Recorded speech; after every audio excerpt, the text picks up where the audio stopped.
kulanti wanaagsan baa haweynta Soomaaliyeed meel kastoo dunida ka joogtaan ku soo dhawaada muuqaal aad iyo aad u kooban oo aan uga jawaabayo su'aal in badan igu soo noqnoqotay igana timid dad aan asxaab nahay iyo dad aan isgaranayninba laakiin hawadaas aanu ka wada soconno muddo laga joogo dhowr week ayaan waxaan geliyey qoraal yar ah oo kooban qaybta YouTube-ka community-ga oo aan ku qiixayo qoraalkaas qofkii fiidiyoyaashan qaata inuu xor u yahay cidna aysan ku qabsan karinin taana waxa dhacday nin dhalinyaro ah ayaa ila soo xiriiray oo igu yiri fiidiyoyaashaada ayaan qaatay copyright baana laygu qabsaday see wax u jiraan qoraalkii markaan soo geliyey kadib waxaa haddana soo bartay dadka su'aalaha noocaas i weydiinaya oo u badan YouTube-ley iyo dad Facebook markaas ayagoo fiidiyoyaasha aan soo gelino ka daara sidaasna markaa ama view ama maxaa lahaa followers ama markaa dhaqaalaba ka sameeya marka si mar qura looga qanco mawduucan arrintan ku saabsan copyright-ka waxaan jeclaystay muuqaalkan kooban inaan idinla wadaago marka hore se waxaan jeclahay inaan u gogol xaaro mawduucan oo idin sheego wax iska kay bedelay in la qaadan karo fiidiyoyaasha habeenaatee ma jirto qof kasta ayaa xor ah inuu qaato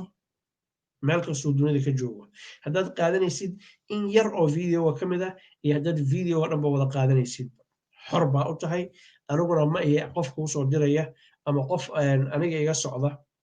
copyright kugu qabsanaya ma jiro waxay ila tahay arrintaas inaad ka qanacdeen sababta aan sidaas u yeelayna waxay tahay aniga shaqsiyan cabdixafiid ahaan dad fara badan ayaan saaxiibo nahay oo markaas hil iyo hooba ila garab taagan oo muuqaaladan idiin soo gudbinayna igala shaqeeya iyo kuwo kale oo hor loo soo socdaba haddii alla yidhaahdo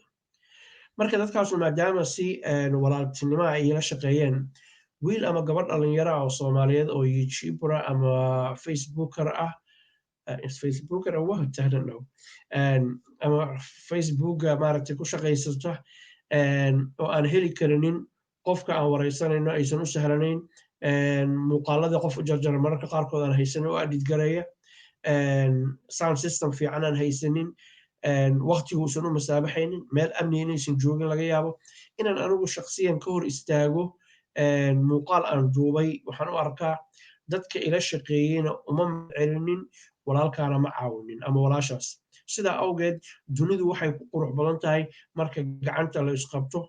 oo dadku ay saa isku haystaan oo ay noqdaan dad walaalo ah oo midba midka kala gacabta si qof walba meeshuu u socdo uu gaaro ama aan u sii dhoweeyo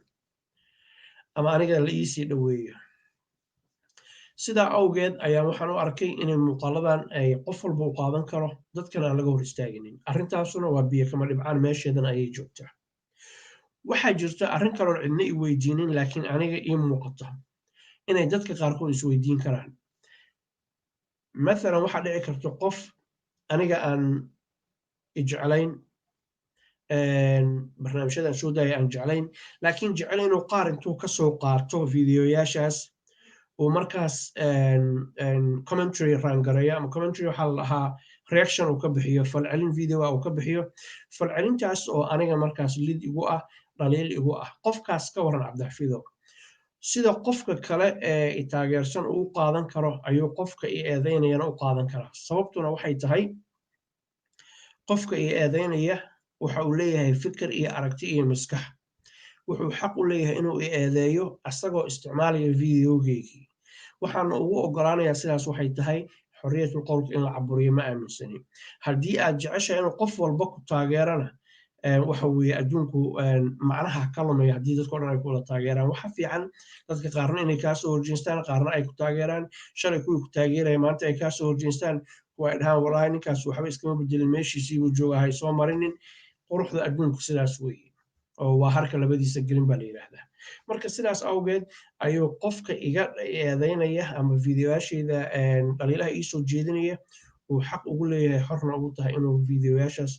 u qaato bal waa ku qadarinaya taasna waa mid aan anigu inkugu daray oo aan markii hore su-aashii jiranin idinkuna inaan isoo weydiinin aan u arkay inay tahay iyada laftigeedu su-aal macquul ah oo dad qaarkood ay isweydiin karaan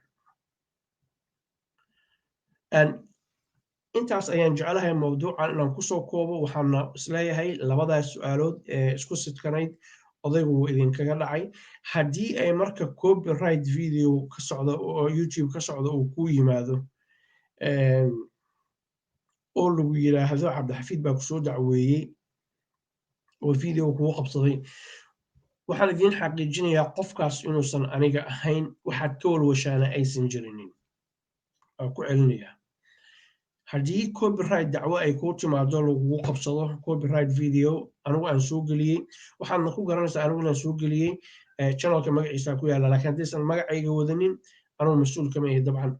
marka videogaas hadduu ku yimaado fadlan ila soo xiriir waxaad tidhahdaa cabdixafiid dacwadan adiga miya waxaana kuu sheegayaa haddii ilaahay yidhaahdo kaana qancinayaa inuusan aniga ahayn haatan hadhowtana uusan noqon karinin waxaana aniga sharaf iyo walaaltinimo iigu filan in walaalo Soomaaliyeed muuqaalan soo gelina ay qaateen dabadeedna ay maaragtay dadka ku xiran ay la wadaagaan ayagoo mararka qaarkood aan la taageersanayn ama ayagoona taageersanba intaas ayaa walaaltinimo iyo sharaf iigu filan marka asxaabay qaata ku baashaala waxa rabtaan ku sameeya cid idin qabsan kartaa ma jirto copyrightna anigu mar raba idinma soo dirayo waxaan u malaynayaa inaan idinkaga dhacay haddii ay su'aalo kale jiraan insha allahu tacaala waa dambe ayaan ka jawaabi doonaa laakiin waxaan idin rajaynayaa guul iyo gobonimo wassalaamu calaykum waraxmatullaahi wabarakaatu